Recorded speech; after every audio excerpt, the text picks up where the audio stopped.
నమస్తే, welcome to our channel. నేను మీ ప్రియాంకారావు. చంద్రబాబు నాయుడు గారు రాష్ట్ర స్థాయి విజన్ ని ఇప్పుడు గ్రామాల వరకు తీసుకెళ్తున్నారు. మరి ఆ విజన్ ఏంటి, గ్రామాల వరకు తీసుకెళ్లడం అనేది ఎలా తీసుకెళ్తున్నారు అనేది తెలుసుకునే ప్రయత్నం చేద్దాం. సో దీని గురించి మనతో మాట్లాడడానికి సీనియర్ జర్నలిస్ట్ సిఎస్ రావు గారు ఉన్నారు. ఆయన అడిగి తెలుసుకుందాం. నమస్కారం సార్. సార్, చంద్రబాబు నాయుడు గారు అనగానే ఒక విజనరీ నేత అని చెప్పేసి ప్రతి ఒక్కరు చెప్తారు. ఇది ఒప్పుకోవాల్సిన సత్యం. అయితే ఇప్పుడు ఆయన ఏదైతే రాష్ట్ర స్థాయిలో విజన్ ఉందో అది అంటే ప్రతి మారుమూల గ్రామానికి కూడా తీసుకెళ్లే ప్రయత్నం చేస్తున్నారు అని అంటున్నారు. అది ఎలా సాధ్యం? చంద్రబాబు నాయుడు గారు రాష్ట్రాన్ని యూనిటీ తీసుకుని ఒక విజన్ తయారు చేశారు. అదే 2029, 2047 రెండు విజన్లు. 2029 అంటే ఎలక్షన్ వస్తాయి కాబట్టి అక్కడికి కొంతవరకు చూపించాలి కాబట్టి ప్రజలకు అర్థమయ్యేలాగా ఆ విజన్ పెట్టుకున్నారు. తర్వాత లాంగ్ టర్మ్ విజన్ ఏంది 2047. ఈ 2047 అంటే ఏంటి, మొత్తం ప్రపంచంలోనే నెంబర్ 1 గా ఆంధ్రప్రదేశ్ నిలబడాలి. 2029 ఏంటి, ఇండియాలో నెంబర్ 1 గా ఉండాలి అనేది ఆయన విజన్. ఆ విజన్ ఏంటి అనేది కనుక మనం విశ్లేషించుకుంటే జనరల్ గా చంద్రబాబు నాయుడు గారిని అర్థం చేసుకోవడం కష్టం. ఆయన చెప్పేటువంటి టెక్నాలజీ వర్డింగ్ ఏదైతే ఉందో దాన్ని అర్థం చేసుకోవడం కూడా కష్టమే. ఇప్పుడు ఆయన 2004లో ఓడిపోవడానికి కారణం ఏంది, ఆ రోజున హైటెక్ ముఖ్యమంత్రి అని చెప్పి ఆయన మీద ముద్రేసేశారు. ముద్రేసి కంప్యూటర్ కూడి పెడుతుందా, ప్రపంచ జీతగాడు ఈయన, ఇలాంటివన్నీ మాట్లాడారు. ప్రజలు నమ్మి 2004లో ఆయన్ని ఉమ్మడి ఆంధ్రప్రదేశ్ సీఎం గా ఓడించారు. ఆ తర్వాత జరిగినటువంటి పరిణామాలు ఇవన్నీ మనం చూసాం. ఇప్పుడు ఇన్ని సంవత్సరాల తర్వాత, 20 సంవత్సరాల తర్వాత మళ్ళీ రివ్యూ చేసుకుంటే చంద్రబాబు నాయుడు గారు అప్పుడు చెప్పింది నిజమే కదా, ఆయన అర్థం చేసుకోలేకపోయాం. కంప్యూటర్ కూడి పెడుతుందా అని చెప్తే కూడి పెట్టదు కదా అని చెప్పేసి అందరూ వ్యతిరేకించాం. కానీ ఇవాళ కంప్యూటరే కదా కూడి పెడుతుంది అందరికి. అంటే చంద్రబాబు నాయుడు గారు 20 సంవత్సరాల క్రితం ఏం చెప్పారో అది నిజమే కదా, సో మిగతా వాళ్ళు తప్పుదోవ పట్టించారు అనేటువంటి ఆలోచన ఇప్పుడు ప్రజల్లో ఉంది. ఎందుకు, టెక్నాలజీ యుగంలో ఉన్నాం. ఇప్పుడు టెక్నాలజీ తోటి డైరెక్ట్ గానో ఇండైరెక్ట్ గానో ప్రతి ఒక్కళ్ళు డిపెండ్ అయి ఉన్నారు. సో చంద్రబాబు నాయుడు గారి విజన్ ఏంటి, 2047 విజన్ ఏంటి అని అంటే ఆయన క్లుప్తంగా చెప్పేది ఏంటంటే తలసరి ఆదాయం 55 లక్షలు ఉండాలి. తర్వాత బడ్జెట్ సైజు పెరగాలి, $1 trillion వెళ్ళిపోవాలి. ఇలా ఆయన చెప్పారు. అది రీచ్ కావాలంటే ఏంటి, ఈ విజన్ యాజిటీస్ అమలు కావాలి. అమలు కావాలంటే పరిస్థితి ఏంటి, చంద్రబాబు నాయుడు గారు వరుసగా ముఖ్యమంత్రి కావాలి. లేదంటే 2014 నుంచి 2019 వరకు చంద్రబాబు నాయుడు గారు ఒక పునాదులు వేశారు రాష్ట్ర అభివృద్ధి కోసం. ఆ తర్వాత 2019 వచ్చేటప్పుడు చంద్రబాబు నాయుడు గారిని అధికారం నుంచి దించేశారు ఆంధ్రప్రదేశ్ ప్రజలు, ఓటర్లు. దాంతో ఏమైంది, 2019 నుంచి 2024 మధ్యలో ఏం జరిగింది అనేది అందరికి తెలుసు. అలాంటి తప్పు జరగకుండా ఉంటే చంద్రబాబు నాయుడు గారు ఆంధ్రప్రదేశ్ ని నిజంగానే ఒక స్థాయికి తీసుకెళ్తారు, వరల్డ్ నెంబర్ 1 చేయగలరు. అది మనం ఎలా చెప్పగలము అని అంటే మనం ఇక్కడ చూస్తున్నాం, విజన్ 2020 ఫలితాలను మనం చూస్తున్నాం ఇక్కడ. కాబట్టి దీన్ని అర్థమయ్యేలాగా తీసుకెళ్లడంతో పాటు పరిపాలనని సామాన్యుల వరకు తీసుకెళ్ళాలి. దానికోసం అనేకమైనటువంటి మార్పులు చేస్తూ ఉన్నారు ఆయన. ఇప్పుడు ఇప్పుడు ఆయన ఏం చెప్తున్నారంటే నియోజకవర్గానికి విజన్ తయారు చేయండి అని చెప్తున్నారు. ఇప్పుడు ఆంధ్రప్రదేశ్ రాష్ట్రాన్ని యూనిట్ గా తీసుకొని ఒక విజన్ తయారు చేశారు చంద్రబాబు నాయుడు. రాష్ట్ర విజన్ కాదు, మీరు నియోజకవర్గానికి విజన్ తయారు చేయండి అని చెప్పి ఎమ్మెల్యేలకి ఆర్డర్ పాస్ చేశారు తాజాగా. అంటే నియోజకవర్గాన్ని యూనిట్ గా తీసుకొని ఆ నియోజకవర్గానికి ఏం కావాలో దానికి సంబంధించినటువంటి విజన్ ఏంటి, ఇప్పుడు భారతదేశంలో నెంబర్ 1 చేయాలని చెప్పి రాష్ట్రాన్ని చంద్రబాబు నాయుడు గారు డిజైన్ చేస్తున్నారు. అలాగే ఎమ్మెల్యేలు ఏం చేయాలి, చంద్రబాబు నాయుడు గారి విజన్ కి అనుగుణంగా వాళ్ళ నియోజకవర్గాల్లో ఒక విజన్ తయారు చేసుకొని ఆంధ్రప్రదేశ్ లో నెంబర్ 1 గా ఉండాలని అందరూ పోటీ పడాలి.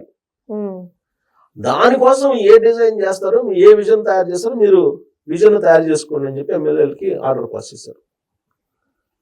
సో దానికి టైం కూడా పెట్టారు, విజన్ తయారు చేయమని చెప్పి.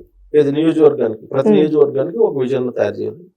అంటే ఆ నియోజకవర్గంలో ఏమున్నాయి వనరులు, ఆ నియోజకవర్గంలో ఇండస్ట్రీస్ ఏం పెట్టాలి, ఆ నియోజకవర్గంలో ఉండేటువంటి ప్రజల యొక్క స్కిల్ ఏంటి, ఇవన్నీ ఉంటాయి. దానికి అనుగుణంగా విజన్ తయారు చేయాలి వీళ్ళు. సో ఎమ్మెల్యేలకు ఆ టాస్క్ ఇచ్చారు. సరే, చంద్రబాబు నాయుడు గారి విజన్ ని, లేదంటే నియోజకవర్గాల్లో తయారు చేసిన విజన్ ని గ్రామ స్థాయికి అయితే తీసుకెళ్లాలి కదా. అది ఎలా, అని అంటే గ్రామ వార్డు సచివాలయాలు ఉన్నాయి. వాటిని ఇప్పుడు గ్రామ వార్డు సచివాలయాలు కాదు, వాటిని విలేజ్ యూనిట్లు అని చెప్పి మనం ట్రాన్స్ఫార్మ్ చేద్దాము, విలేజ్ యూనిట్ల కింద మార్చేద్దాము అని చెప్పి చంద్రబాబు నాయుడు గారు ఒక నిర్ణయం తీసుకున్నారు తాజాగా. ఆ విలేజ్ యూనిట్లలో ఏం జరుగుతుంది అని అంటే ఆ విలేజ్ యూనిట్లు ఇక రాబోయేటువంటి రోజుల్లో అవి టెక్ కేంద్రాలుగా ఉంటాయి. విలేజ్ టెక్ కేంద్రాలుగా ఉండే అవకాశం ఉంది. విలేజ్ యూనిట్లు అని చెప్పి అంటున్నారు. ఈ విలేజ్ యూనిట్లని డైరెక్ట్ గా కమాండ్ అండ్ కంట్రోల్ రూమ్ కి సర్వర్ ద్వారా అటాచ్ చేస్తారు. ఇప్పుడు ఆర్టీజీఎస్ ఉంది కదా, ఆర్టీజీఎస్ రూమ్ కి వాటిని కన్వర్ట్ చేస్తే క్షేత్రస్థాయిలో ఉండేటువంటి ప్రతిదీ కూడా మీకు సెంట్రలైజ్ అవుతుంది, ఆర్టీజీఎస్ లో నమోదు అవుతుంది. అంటే ఒక సర్వర్ అనుకో, ఆ సర్వర్ నుంచి మొత్తం ఉంటుంది, సర్వర్ నుంచి మొత్తం ఇన్ఫర్మేషన్ ఉంటుంది. సో ఎక్కడ ఏ విలేజ్ లో ఏం జరిగినా కానీ తెలిసిపోతుంది ఇమీడియట్ గా. ఇప్పుడు పాపప్స్ వస్తాయి, మనకి అలర్ట్నెస్ వస్తుంది కదా, ఏదన్నా జరిగినప్పుడు అలర్ట్నెస్ వస్తుంది. మన సపోజ్ తుఫాన్ వచ్చినప్పుడు అలర్ట్నెస్ వస్తుంది. అలర్ట్నెస్ వచ్చినప్పుడు ఏంటి అలర్ట్ వచ్చింది అని చెప్పి అనుకుంటాం. అలానే ఒక విలేజ్ ని యూనిట్ గా తీసుకొని ఆ యూనిట్ లో ఏం జరుగుతుంది, విలేజ్ యూనిట్ లో ఏం జరుగుతుంది, అక్కడ పిన్ టు పిన్ ఏం జరుగుతుంది అనేది మొత్తం మీకు క్వాంటమ్ టెక్నాలజీ వచ్చేస్తుంది కదా ఇప్పుడు. సో క్వాంటమ్ టెక్నాలజీ వస్తుంది కాబట్టి మీకు సెకండ్స్ లో మొత్తం తెలిసిపోతుంది, ఎవ్రీథింగ్ తెలిసిపోతుంది.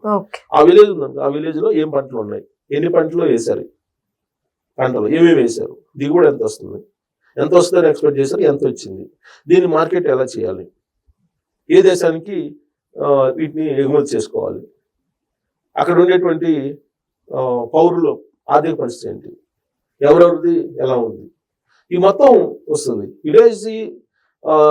విలేజ్ లో ఉండే యూనిట్ల ద్వారా నియోజకవర్గానికి సంబంధించినటువంటి విజన్ తయారు చేయాలి. తయారు చేయడంతో పాటు చంద్రబాబు నాయుడు గారు తయారు చేసినటువంటి విజన్ ఏదైతే ఉందో ఆ విజన్ కి అనుగుణంగా ఇవన్నీ అనుసంధానం కావాలి. ఇదంతా పెద్ద ప్రాసెస్. అనుసంధానం అయినప్పుడు ఏమవుతుంది, ఈజీగా చంద్రబాబు నాయుడు గారి విజన్ ని రీచ్ కాగలరు. అలాగే ఆయన విజన్ ఏంటి అనేది కూడా ప్రజలకు అర్థం అవుతుంది. ఇప్పుడు విలేజ్ యూనిట్లు యాక్టివ్ గా పనిచేసినప్పుడు ఇప్పుడేంది విలేజ్ లో ఉండే గ్రామ వార్డు సచివాలయాలు ఎవరున్నారు ఇప్పుడు, అక్కడ కొంతమంది ఎంప్లాయీస్ ని దాదాపు 150,000 మందిని తీసుకున్నారు కదా, గత ప్రభుత్వం తీసుకుంది కదా.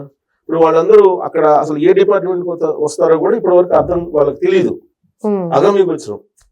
అసలు వాళ్ళని మొత్తాన్ని డిపార్ట్మెంట్కి అప్పచెప్పేసి విలేజ్ యూనిట్లను చేసేసి ఆ విలేజ్ యూనిట్లని టెక్ కేంద్రాలుగా, మినీ టెక్ కేంద్రాలుగా మార్చేస్తే మొత్తం అనుసంధానం అవుతుంది.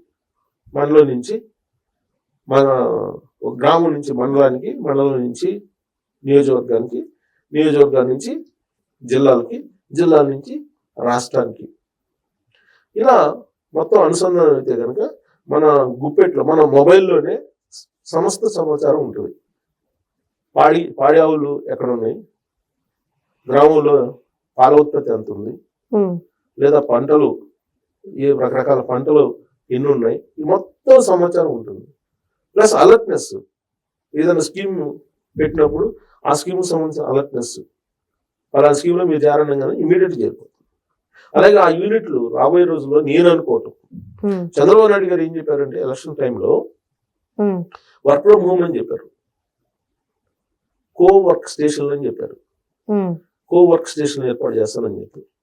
బహుశా వాటన్నిటిని కో వర్క్ స్టేషన్లుగా ఏర్పాటు చేసి రాబోయేటువంటి రోజుల్లో ఆంధ్రప్రదేశ్ లో ఉండేటువంటి స్కిల్డ్ పీపుల్ ఎక్కడికి వెళ్లాల్సిన అవసరం లేకుండా అక్కడి నుంచే పనిచేసేటువంటి ఏర్పాట్లు చేస్తారని చెప్పేసి నేను ఎక్స్పెక్ట్ చేస్తున్నాను. ఎందుకంటే చంద్రబాబు నాయుడు గారు క్వాంటమ్ టెక్నాలజీని తీసుకొస్తున్నారంటే అదేదో ఊరికే తీసుకురావటం కాదు, ఎక్కడ వాళ్ళు అక్కడే పనిచేసే ఏర్పాట్లు ఆయన చేయగలరు.